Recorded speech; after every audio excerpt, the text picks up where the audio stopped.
This week's conference, after all, is about bringing an end to sexual violence in conflict.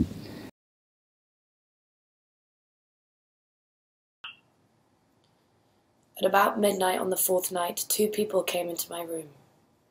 They didn't ask me any questions. I was still blindfolded. Both of them stayed in the room, and both of them raped me on the floor.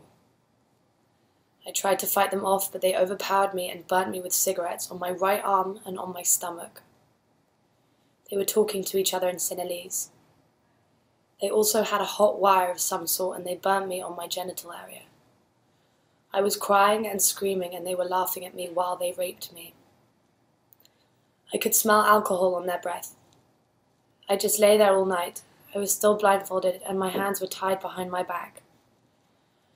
At about lunchtime, 5 people came into the room and said they wanted to speak to me. I was still blindfolded and tied up. I continued to deny that I was LTTE. They heated some sort of metal or wire. I could smell fumes of some sort of fuel in the room. I was dressed, but I had nothing covering my private parts. They started to burn me. First on the inside of my left thigh, then my left buttock, and then on the inside of my left forearm. I didn't lose consciousness when I was being burned, and that is when they started raping me again. 4 men raped me. All of them spoke Sinhalese. When they were all finished raping me, they left the room.